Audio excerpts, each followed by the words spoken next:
എന്തിനു തന്നു നീ അറിയാതെ ചൊല്ലി ഞാൻ തിരുമുൻപിൽ. അനർത്ഥങ്ങളാനവധി വന്നിടും വേളയിൽ അറിയാതെ ചൊല്ലി ഞാൻ തിരുമുൻപിൽ. കരയാനൊരു ജന്മം എന്തിനു തന്നു നീ അറിയാതെ ചൊല്ലി ഞാൻ തിരുമുൻപിൽ. കർത്താവിൽ എനിക്ക് ഏറ്റവും പ്രിയപ്പെട്ടവരെ, 50-ാം സങ്കീർത്തനം അതിൻ്റെ 8 മുതലുള്ള വചനഭാഗങ്ങൾ നമുക്ക് വായിക്കാം. നിന്റെ ഹനനയാഗങ്ങളെക്കുറിച്ച് ഞാൻ നിന്നെ ശാസിക്കുന്നില്ല. നിന്റെ ഹോമയാഗങ്ങൾ എപ്പോഴും എൻ്റെ മുമ്പാകിരിക്കുന്നു. നിന്റെ വീട്ടിൽ നിന്ന് കാളയോ നിന്റെ തൊഴുത്തുകളിൽ നിന്ന് കോലാട്ടുകുറ്റന്മാരെയോ ഞാൻ എടുക്കുകയില്ല. കാട്ടിലെ സകല മൃഗവും പർവ്വതങ്ങളിലെ 1000 ജന്തുക്കളും എനിക്കുള്ളവയാകുന്നു. മലകളിലെ പക്ഷികളെയൊക്കെയും ഞാൻ അറിയുന്നു. വയലിലെ ജന്തുക്കളും എനിക്കുള്ളവ തന്നെ. എനിക്ക് വിശന്നാൽ ഞാൻ നിന്നോട് പറയുകയില്ല. ഭൂലോകവും അതിൻ്റെ നിറവും എൻ്റേതത്രേ. ഞാൻ കാളകളുടെ മാംസം തിന്നുമോ? കോലാട്ടുകുറ്റന്മാരുടെ രക്തം കുടിക്കുമോ? ദൈവത്തിന് സ്തോത്രയാഗം അർപ്പിക്കുക. അത്യുന്നതന് നിന്റെ നേർച്ചകളെ കഴിക്കുക. കഷ്ടകാലത്ത് എന്നെ വിളിച്ചപേക്ഷിക്കുക. ഞാൻ നിന്നെ വിടുവിക്കുകയും നിന്നെ മഹത്വപ്പെടുത്തുകയും ചെയ്യും. ആമേൻ, സ്തോത്രം. ദൈവമക്കളെ, വചനഭാഗം കേൾക്കുമ്പോൾ നിന്റെ ഹനനയാഗങ്ങളെക്കുറിച്ച് ഞാൻ നിന്നെ ശാസിക്കുന്നില്ല.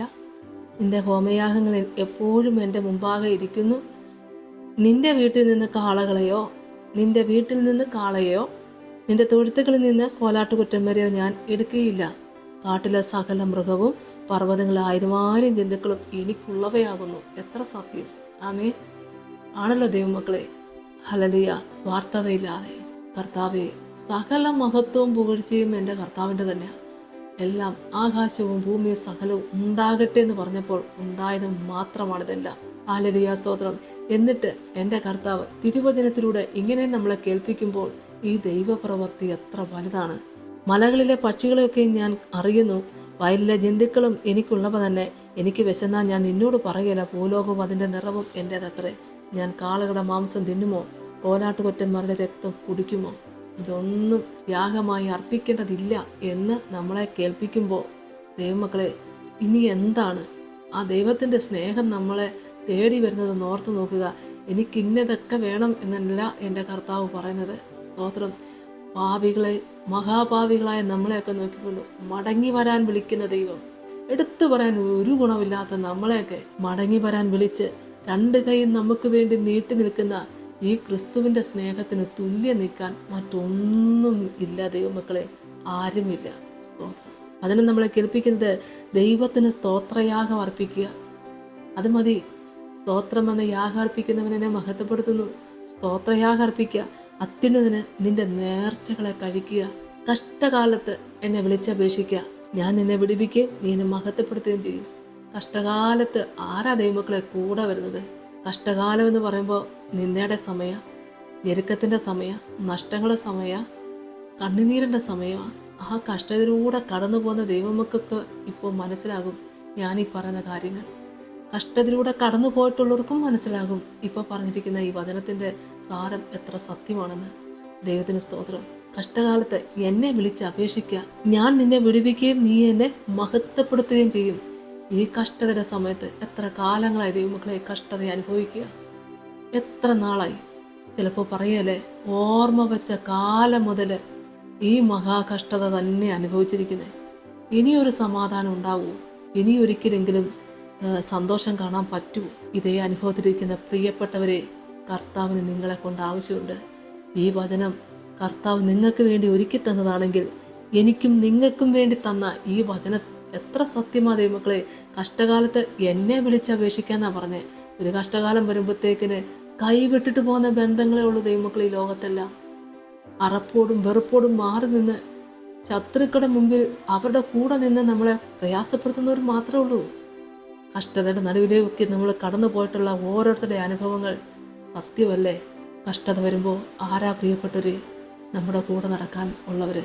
കൈവിട്ടു പോകുന്ന ബന്ധങ്ങളേ ഉള്ളൂ, മാറിപ്പോകുന്ന ബന്ധങ്ങളേ ഉള്ളൂ എല്ലാവരും. അമേ സ്തോത്രം. എന്നാൽ യേശു കർത്താവ് പറഞ്ഞു, കഷ്ടകാലത്ത് എന്നെ വിളിച്ചപേക്ഷിക്കുക, ഞാൻ നിന്നെ വിടുവിക്കുകയും നീ എന്നെ മഹത്വപ്പെടുത്തുകയും ചെയ്യും. ആമേ. ദൈവത്തിന് സ്തോത്രം. നമുക്ക് മഹത്വപ്പെടുത്തണ്ടേ? മഹത്വപ്പെടുത്താൻ കർത്താവ് സഹായിക്കും. പ്രിയപ്പെട്ടവരെ, വചനം ജീവിക്കുന്നതാ, വചനം ജീവിപ്പിക്കുന്നതാ. ഇത് ജീവിക്കുന്ന വചനമാ. ഇത് വിശ്വസിക്കുന്നവർക്കുള്ള കൂട്ടായ്മയാ. ആമേൻ. വിശ്വസിച്ചാൽ നമ്മൾ ദൈവത്തിൻ്റെ മഹത്വം കാണും. ഇപ്പോൾ തന്നെ ഒരു കാര്യങ്ങൾ കേട്ടേ, കഷ്ടതയുടെ സമയത്തിരുന്നു കൊണ്ട് നമ്മൾ സങ്കടത്തോടെ നീ ശുശ്രൂഷ കൂടുമ്പോൾ നമ്മളെ ആശ്വസിപ്പിക്കുന്ന ഈ വചനം എത്ര മനോഹര. ഹല്ലേലൂയ, സ്തോത്രം. ഈ വചനം പറഞ്ഞ് നമ്മളെ അടുപ്പിക്കുന്ന ദൈവം, നമ്മളെ കൂട്ടിച്ചേർക്കുന്ന ദൈവം നമ്മൾ ഒരിക്കലും കൈവിടത്തില്ല, ഉപേക്ഷിക്കത്തുമില്ല. കഷ്ടകാലത്ത് ഞാൻ നിന്നോട് കൂടെ ഇരിക്കുന്ന പറഞ്ഞേ. ഇതാ ദൈവമക്കളെ, യഥാർത്ഥമായ സ്നേഹം. യഥാർത്ഥ സ്നേഹം അറിയണമെങ്കിൽ അതേ നമുക്ക് നമ്മുടെ കഷ്ടത വരണം. അപ്പം നമ്മുടെ കൂടെ നിൽക്കുന്നുണ്ടോ? ഈ ദൈവമഹത്വം കണ്ടില്ലേ? ഇനി നമുക്ക് മനസ്സിലായില്ലേ ഈ കഷ്ടതയുടെ സമയത്ത് കർത്താവ് നമുക്ക് തുണയായിരുന്നുവെന്ന്? ഇനിയുള്ള കാലം കർത്താവിനെ മഹത്വപ്പെടുത്തി അങ്ങ് ജീവിക്കുക. മരിക്കുന്നെങ്കിലും കർത്താവിന് വേണ്ടി മരിക്കുക. ദൈവം അനുഗ്രഹിക്കട്ടെ. നമുക്ക് പ്രാർത്ഥിക്കാം. സ്തോത്രം കർത്താവേ, കരുണാസമ്പന്നന്റെ സ്വർഗീയ നല്ല ദൈവമേ, കർത്താവേ, അവിടുത്തെ തിരുസന്നിധിയിലേക്ക് അടിയങ്ങളെ സമർപ്പിച്ചുകൊണ്ട് പ്രാർത്ഥിക്കുന്നു. കഷ്ടതയുടെയും കണ്ണുനീരിൻ്റെയും വേദനയുടെയും ഒക്കെ സമയങ്ങളിൽ കൂടെ നടന്ന ദൈവത്തിൻ്റെ മഹത്വം കാണുവാൻ നാളുകൾ വേണ്ടി വന്നുവെങ്കിലും പിതാവേ, ആ വലിയ സത്യം ഞങ്ങൾ അനുഭവിച്ചറിഞ്ഞവരാ. കഷ്ടത വന്നപ്പോൾ, കണ്ണുനീരിൻ്റെയും വേദനയുടെയൊക്കെ അനുഭവം വന്നപ്പോൾ എനിക്ക് നിന്നെ വേണമെന്ന് പറഞ്ഞ് ചേർത്ത് നിർത്തുന്ന ക്രിസ്തുവിൻ്റെ സ്നേഹം അനുഭവിച്ചുകൊണ്ട് സാക്ഷ്യം പറയാൻ അനേകം മക്കളെ ദൈവം ഒരുക്കിയിട്ടുള്ളത് ഓർത്ത് സ്തോത്രം ചെയ്യുന്നു, സ്തുതിക്കുന്നു. ഒറ്റപ്പെട്ടിരുന്ന് കരയുമ്പോൾ കർത്താവെ, മാനസികമായ വേദന അനുഭവിച്ചുകൊണ്ട് തളർന്നിരുന്ന് കരയുമ്പോൾ, ഞെരുക്കത്തോടെ, സങ്കടത്തോടെ, വേദനയോടെ ഇതൊക്കെ അനുഭവിച്ചുകൊണ്ട് ഈ ശുശ്രൂഷയിൽ കൂടുമ്പോൾ ഞാൻ വിശ്വസിക്കുന്ന കർത്താവെ, നിന്റെ മക്കളെ ദൈവം സ്നേഹിക്കുന്നത് ഓർത്ത് സ്തോത്രം. ഹല്ലേലൂയ.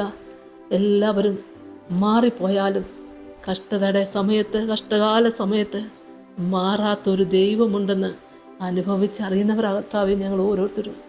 ദൈവം തന്ന സ്നേഹവും ദൈവം തന്ന കൃപയും കൃപാവരങ്ങളും ഇന്നും ജീവനുള്ള ദൈവത്തെ സാക്ഷീകരിപ്പാൻ ഇടയാക്കുന്നത് ഓർത്ത് നന്ദിയോടെ സ്തോത്രം ചെയ്യുന്നു, സ്തുതിക്കുന്ന കർത്താവേ.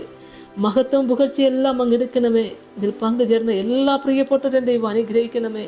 എൻ്റെ മക്കളുടെ സങ്കടങ്ങളും വേദനകളും ഒക്കെ സ്വർഗത്തിലെ ദൈവം ഏറ്റെടുത്തിരിക്കുക. സ്തോത്രം. ഒരു ദിവസം നിന്റെ മക്കൾക്കും എഴുന്നേറ്റ് നിന്നുകൊണ്ട് യഹോവ എനിക്ക് വൻ കാര്യങ്ങൾ ചെയ്തിരിക്കുന്നെന്ന് പറയുവാൻ ഈ ശുശ്രൂഷ കൂടുന്ന സമയത്ത് തന്നെ ദൈവം അത്ഭുതം ചെയ്യുന്നതോർത്ത് യേശുവേ, ദാവീദ് പുത്ര, നന്ദിയോടെ സ്തോത്രം ചെയ്യുന്നു, സ്തുതിക്കുന്നു. നിന്റെ മക്കൾ എവിടെ ഇരുന്ന് ഈ ആരാധന കൂടുന്നു അതിനകത്ത് ദൈവത്തിൻ്റെ വലിയ പ്രവർത്തനം കാണുവാൻ എൻ്റെ മക്കളെ ഒരുക്കിയിട്ടുള്ളത് ഓർത്ത് സ്തോത്രം. സകല മഹത്വവും പുകഴ്ചയും അങ്ങെടുക്കണമേ, യേശുവിൻ്റെ നാമത്തിൽ തന്നെ. ആമേൻ. ഹല്ലേലൂയ. യേശുവേ സ്തോത്രം.